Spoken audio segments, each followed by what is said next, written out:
Welcome to Prog Will Find a Way, our podcast all about progressive rock. I'm Jay Valade. And I'm Jonathan Block.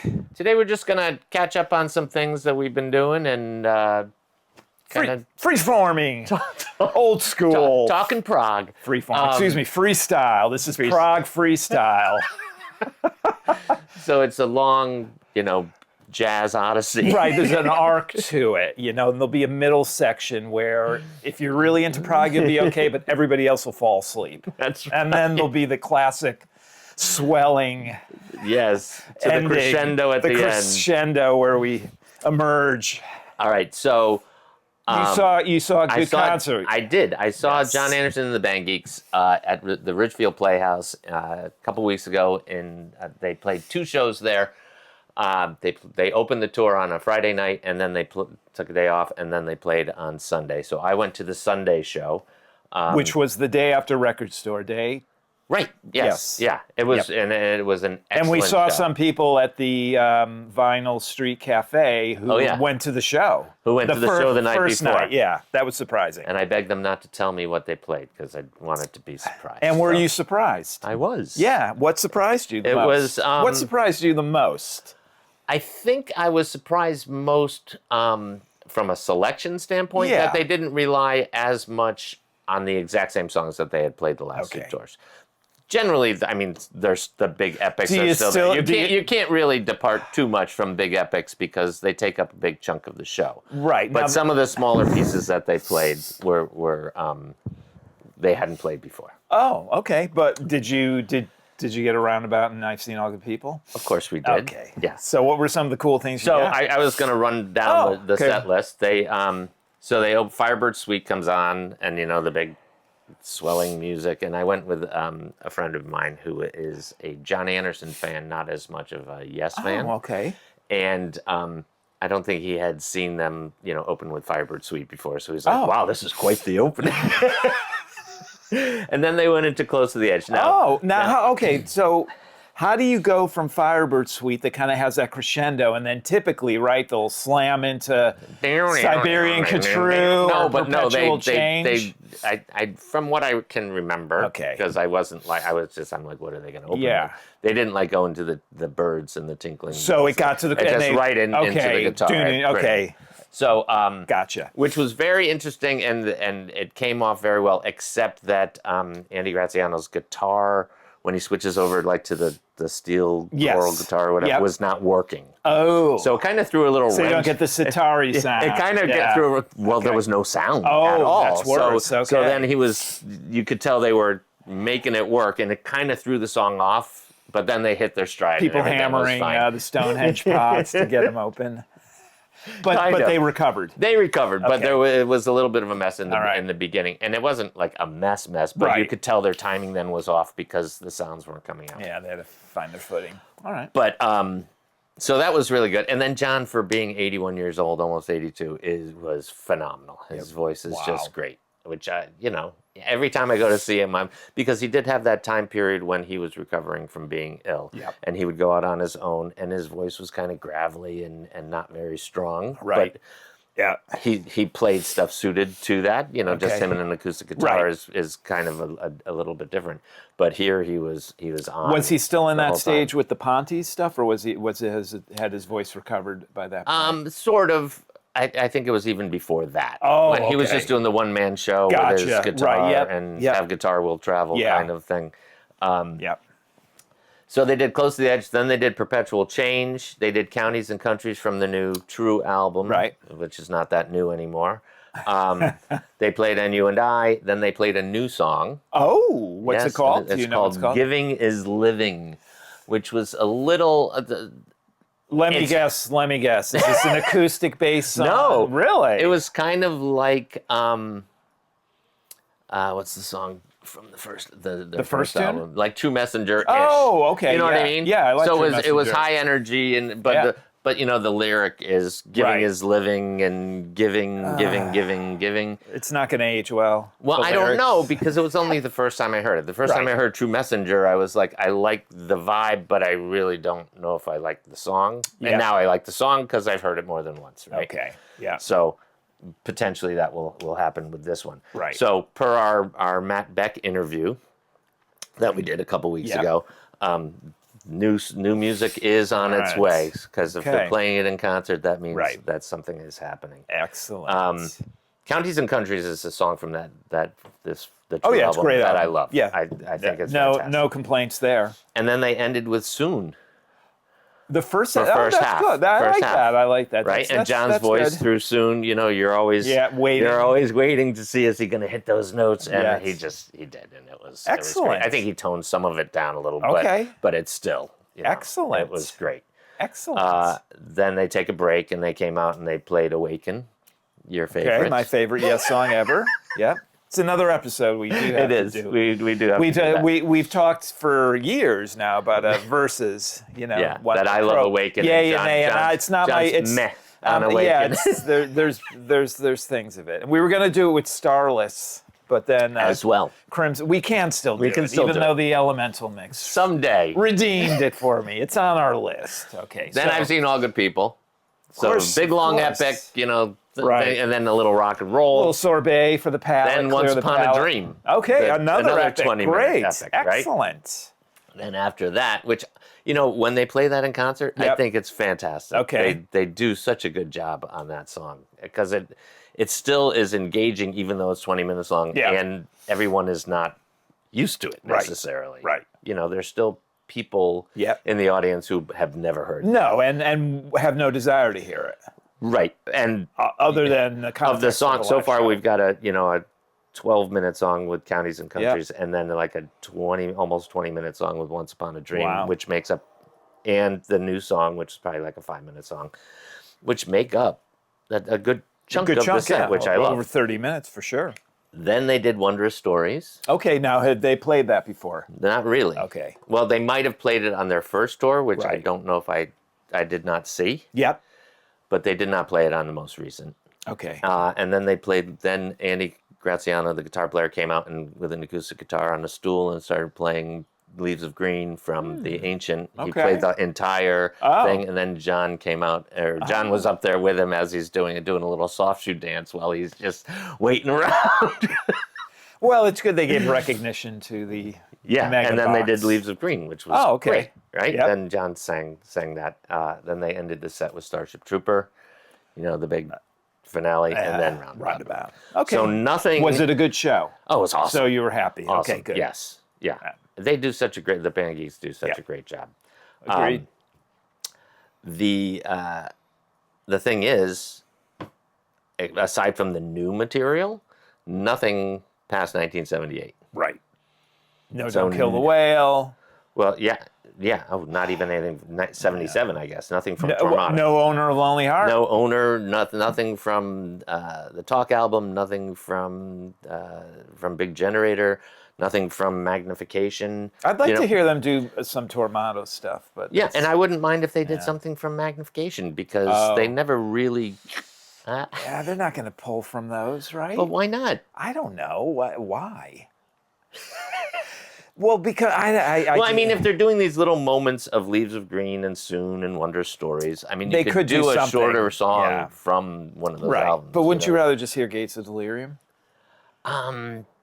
Sometimes when the set list is, the canon of Yes, right? From the Yes album through Going for the One, there's only so many songs, because half those albums only have 3 or 4 songs on them. Right? Yeah. So to be able to pull something from somewhere of course. else, I mean, they have a rich and varied catalog. Yeah. They don't even have to go something from Time there. and a Word, or from the first album. I mean, play No the Prophet. Opportunity. Yeah, play the Prophet or Venture. Right. Something like that. So anyway, but I'm not really complaining, because we do have but also from the big albums. Like, have they done South Side of the Sky? I don't know if they have, but they played Heart of the Sunrise. I know they did Heart of the Sunrise. They've played The Long Fish. Distance Runaround and The Fish, I believe. Okay. They've they have played that first tour that they did. They did Yours in Disgrace, Perpetual Change, Close to the Edge, Heart of the Sunrise, Trooper, Awaken, and You and I've Seen All Good People, Gates of Delirium, and Roundabout. Yeah. So yeah. All right. Then the last time, I was thinking because Tales just came out in this big deluxe, we might get a full Tales song. But you got I'd rather have. You got something. I would rather have Once Upon a Dream than a Tales song personally, because I'd rather hear the new stuff live because I've heard the other stuff. Was it crowded? Oh, it was packed. Sold out both nights. Okay. Merch? Do they have merch? They had a couple T-shirts. Okay, but you. I did not. Okay, that's all right. It's not necessary to. Well, the thing is, it's like how What many. was it? It was John. It was just John Anderson and the Okay, band Geeks. okay. Yeah, it's so not. it was not no Roger Dean Right. kinda Yeah. tie-dye thing. So that was great. So we have a new album. They're doing a second leg. They're going to be in the fall, I guess, at the Palladium or over the summer. I can't remember. In the city. In the city. Okay. And then they're going to Europe. They're going to Europe. Yeah. Yeah. So and John and I were laughing because in the new Prog magazine, there's a picture of it, and it's got Matt Beck. It's got Matt Beck. But I don't know if that's just I don't know if they're reusing a photo like it would be the whoever set up the tour, or if in fact he is, because he wasn't forthcoming. Yeah. Right? He's like, I'm on deck if they need me. Yeah. So we'll see. We'll see. Yeah. So we have that to look forward. That's the John Anderson moment there. Excellent. Record Store Day continues. We will link below to our Record Store Day video. So after I got home, we had done our video for Record Store Day last time. I was like, I forgot to look for the Porcupine Tree album, and so I went back. So you went back to Vinyl Street Cafe. Okay, and they did. Maybe they'll have it. And they did. Yeah, they did. Oh. So no one had bought it. Well, yeah. Did they have multiple copies or? Not when I went, but they might have earlier had multiple copies. So this is What is this? It's called We Lost the Skyline. Okay. It is a acoustic show that Stephen Wilson and John Wesley did in Orlando. I don't even know what the date was. It's got to be on here. October 4th, 2007. Okay. So they were promoting, I don't know, Fear of Blank Planet or something. And so Stephen Wilson came out and plays 4 songs, and then John Wesley joins them, and they play 4 more songs. So this is it on vinyl. Has a cool little vacuum tube there. And it's clear. Oh, clear. Look at that. Wow. Clear vinyl. Pretty cool. More Again, of an EP. For those of you who are listening. Long run out groove there. Yeah. Listening instead of watching, go to YouTube and watch. You can see the. Yeah. I mean, certainly we appreciate our podcast subscribers, but you miss the visuals. So this is not a new release. I mean, they put this out before on CD. Okay. And they put it out on like the box sets. Right, but it shows up. First time on vinyl. First time on vinyl that I know of. Have you listened to it yet? Yeah. Well, I've heard it before, but I have listened to it. I mean, did you put needle to? I did put needle. I put the needle to the record. Okay. That's good. That's good. So that was the last of my Record Store Day purchases. Okay. We did. My family and I were away since then, and we were in Europe. So I was looking through record stores in Europe that whenever I could find one to see if there were Record Store Day releases that were European only versus the American ones. Right. Because I know there is a different list, but I don't know if the European list is different than the American list and it's just a UK thing that has separate ones, or if it's all of Europe and America. But I did not find anything Prog noted that was different than what it does make you wonder, because a couple of years ago we went to London like right after Record Store Day, and I went into a couple of record stores, one which was pretty big. It was a rough trade, and I'm like, because I knew that year there was I think it was Hairgus Ridge was vinyl. There were some exclusives, so I'm like, I'll go in and see. And I think there was a Stephen Wilson or something that year too, or a Porcupine Tree, and they had nothing. Like all they had were the popular things, and I did ask, and they were like, no, no one's interested in that, Like, okay, they would be over here. Yeah, well, it was kind of funny because I wanted to get the 9 Horses, which is the David Sylvian group, right? Yes. It was it was basically Japan, but not right. But, like Rain Tree Crow. Yes, it was similar sort of thing, right? And because I love that Nine Horses album, and it came out on vinyl as a double vinyl, but only Record Store Day Europe or UK. And yeah, I looked on eBay afterwards, and it was like tremendous amount of money. Really? Propaganda had something that I wanted. Okay, yep. Oldfield had a couple things over the years that just don't get released here. And but I've given up. I'm not going to pay crazy prices for something that's kind of just a fun thing to have. And in the meantime, some of the things that we looked at and saw are now already going. They will now be released on CD. Like the Crimson is going to come out. The XTC that you got, I just saw yesterday or the day before. There was an announcement that the CD of that, I assume, then streaming at that point too for some of these really. Crimson's odd. It's not everything makes it to streaming, but some stuff does. But I would assume the XTC may get there because the vinyl on Record Store Day was the first time, right? That was the first. Yeah, I think release. that was. And now they're following it up with the CD. So. Right, but I think that this was a Record Store Day only for vinyl. Okay. And now they're putting it out on CD. Right. Okay. So this is the XTC boots, live boots. Right. Live boots. Live boots. I love the boots with a plug. Plug in it, yeah, and a UK plug. Anyway. Much less. So, any other music things happen overseas there since you were in Europe? I do. Did you see a show or no? No, we did not see a show. We were kind of on a tight schedule, but we did go into these record stores and. There's a video that my son took. Okay, so we'll throw that up here. When we were in Passau. We were passing through Passau. Okay. And we found a record store. It was all used, but lots of Prog. Really? Lots of Prog. But you didn't buy anything. I did not buy anything. It would be very difficult to transport home without ruining it. But if I did find something that was a Record Store Day thing that I could only get that over was there, rare. I would have. I would have found a way. Okay, but you didn't see anything there. I did not find anything that was out of the ordinary. Okay. But they did have some good stuff. Yeah, it's. I mean, every country is different there, so you never know too from a popularity perspective. But another interesting little thing. So I did some cleaning these past couple of weeks, and I just don't watch DVDs anymore. So I've been pulling out, and I have this pile of music ones that I just don't ever listen to them, and some of them are good. There's like Focus, ELP. Did I have I maybe even have a Crimson in there too? Well, I can pull up. You can pull up my picture because I sent Jay a pic. I'm like, I'm getting rid of these. Do you want any of them?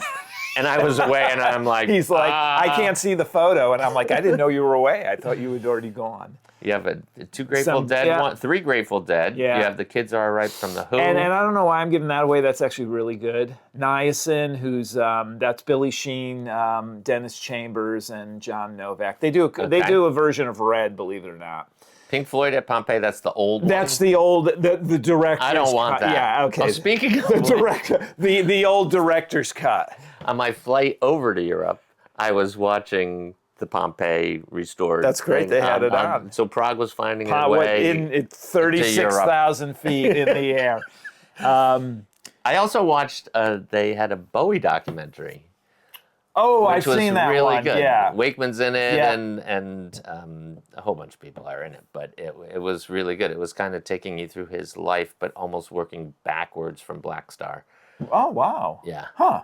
Cool. They would go back and forth. Okay. It was like Black Star time, and his passing, and then back to 1967, and then Black Star, and then back to 1972, and then Black Star, and back to this. You know, they would keep bebopping back and forth. That's funny you say that because I remember this was a while ago when I was probably still working and I had to go over to England or something, and there was a documentary on the Berlin years. Okay. So Eno was in it, Fripp was in it. It was actually, but it was I believe it was right after his death. But yeah, I'm looking at this now. I'm like, really? I'm giving those away? And I'm like, ELP. Masters from the Vault. What is that? Yeah, that's 1970. That's the Beat Club. Okay. It's actually cool. It's like the ones that they have for Yes, right? It's like 20 minutes long, probably. Yeah, actually, it's a little longer than that because you get the Barbarian, you get Take a Pebble, you get a few other things. So it's pretty good. Otis Redding. Yeah, Otis Redding, Jefferson Airplane. Airplane, Neil and Jack and Me from Crimson. So that's the '82 show that's now on CD as well. When the tour they opened up for Roxy Music. 2 more ELPs. Yeah, so the one ELP is the Beyond the Beginning, so it's a documentary, and then they also have I think there's another thing in there, and then the Works concert, and then the Manticore documentary. I watch these things once. I just don't watch them enough. And then I got the problem I have with all of this is when you do actually want to watch it, it like disappears from wherever. Right. Well, right. I mean, typically you will be able to find something like it Somewhere, on YouTube, but right. then you never know. Someday the record company's going to catch up and. Right, and it's like, are you going to find away.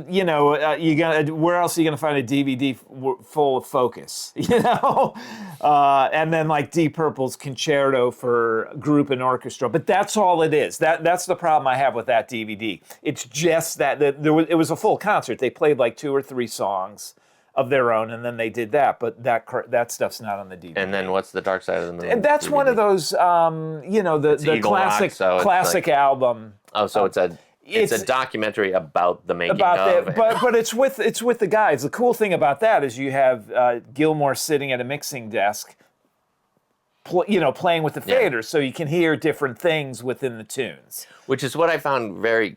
I had not seen the Pompeii thing before. Okay, yeah. Right, so it was really cool to see them creating. Right, they had those and all those interspersed things. Right, where they're really cool. They're using the synths. They're doing On the Run. They're doing Us and Them and some overdubs, and then of course the infamous diner scene. Is that in there? Yes. About the apple pie. Yes. Or whatever. Yes. With no crust. Yes, no crust. Get out. Yeah, I love it. And they're just sitting there. But what I found really cool about watching that stuff was Rick Wright is like front and center in this whole thing. Oh, of course. I mean, history has made it as if he was like a sideman to Roger Waters and David Gilmour, but he was really... He was truly part of the sound. Really, all the way through Wish You Were Here. I mean, even though his influence, come on, he wrote Us and Them and he wrote Great Gig in the Sky. So, and he is this, a lot of times when you're hearing David Gilmour and a second vocalist, it's Rick Wright. I mean, echoes, and you can see that on the... Yeah. But it's just, the beginning is just so iconic. Yeah. It's just so iconic. I enjoyed it. Yeah. And of course I'm watching it on a plane with the, Right, of course. So I would love to watch even when they bring the dog on stage for Seamus, it's great. But it's the kind of thing where, like, I'm playing it. I can play it in my mind. I don't even need to see the DVD anymore. Well, I have never seen it, so it was great. Yeah, I loved it. And to be fair, I love that era of Pink Floyd more than any other era, but. Echoes is really good to sit and see. Careful with that axe, Eugene, is really good. Even Set the Controls for the Heart of the Sun. Saucer Full of Secrets kind of gets... that was like their first kind of branching out. Yeah. And it's good. The ending part is really good at Pompeii, but the whole, I think that's the one where Gilmour's sitting on the ground just, rubbing the strings to make the noise. That's part of that era. But it's amazing that, like... We look at things now through, there's just so much material for every band is available now. But if you think back and that was the only visual representation of them for years. I know. And it was this like one slice of time. Yeah. It is crazy how, that stuff was done. Yeah. But it was like a one-off. Right. All these shows that you can find on YouTube now, the Beat Club or whatever. Right. They were just shown on TV one time. They weren't like available for everybody, but somebody found the tapes and now you could see them. But for years, like you said, the only thing you ever got was if they ever put something official out. And then even then, particularly like movies. Think of Yes songs. I was going to say popular, that was it. But it was still, it still would be, it's not like you could go into any store and get it. There were times where it was not easy to find and it was not cheap. Right. I remember seeing that in the video days. Yes, for the first time I found it on Betamax. And I had to go over my aunt, because we didn't have a Betamax machine, we had a VHS or whatever. Yeah. And so I had to go over to my aunt and uncle's house and watch it in their family room. They're like, Not the okay, same. what is this noise? Yeah, exactly. What is this? What is this stuff? But you think now it's like, Marillion, all these bands, like it was tour, DVD, tour, DVD. Yeah. I mean, there's tons of bands, and it just was not like that at all. And for so many bands, that's what made you so anticipate the new album so much. Right. It's like, oh, there's something new. But it wasn't a thought. You go and you watch some of these things you're talking about on YouTube, and people are like, why didn't they say this? Why didn't they do more? Well, that just wasn't what they did. They went, they did TV shows, they were recorded, and that was the end of it. They didn't think about that. That's why it is not the chicken and the egg. That's why you don't have, multi-track Pink Floyd concerts and videos of all this stuff. And the things you do have, like ELP, we're looking at those videos. So the same crap gets recycled all the time, right? Yeah. Like the Cal Jam, the 74 ELP of Cal Jam. It's just like bits and pieces, and it's like, okay, you see it once, and it has some historical value, but you're missing so much that it's almost like just a tease. Well, on that note. All right. How much was this, by the way? It was a lot. It was $38. Okay, so still the Yes one, the Tails, that's is the bargain. That's a bargain. The winner. That was 40 or 49? Yeah, but four. So this 3 is CDs, one album, not even a full album. LPs. Not even a full album. This is an EP. Well, I don't know. 4 songs each side. It's a full album from the 70s. Yeah, right? Well, no, each song is 3.5 to 4 minutes long. Okay. So, what's the total? If you're less than 30 minutes, it's not an album. It's an EP. Just shy of 30 minutes. That's just my arbitrary. Well, because I actually was listening to something on Apple Music. I can't even remember what it was, but it was one of those things where you're listening to it, next thing you know, it's over, and I'm like, wow, that was a short album, and I go look, it was something from like 1972, probably some Italian prog or something, and it was like 32 minutes, and I was like, okay, yeah, I can kind of see that. Well, Close to the Edge is not very long. I know, and that's in my head. I'm like, okay, as long as it's over 30 minutes, it's an album. Well, because traditionally EPs, like in the CD age, if something got above 20 minutes or so, that wasn't an EP anymore. I remember, like EPs for CDs, it was only like 2 or 3 songs. But anyways, all right. Cool. Prog will find a way. If you want it to.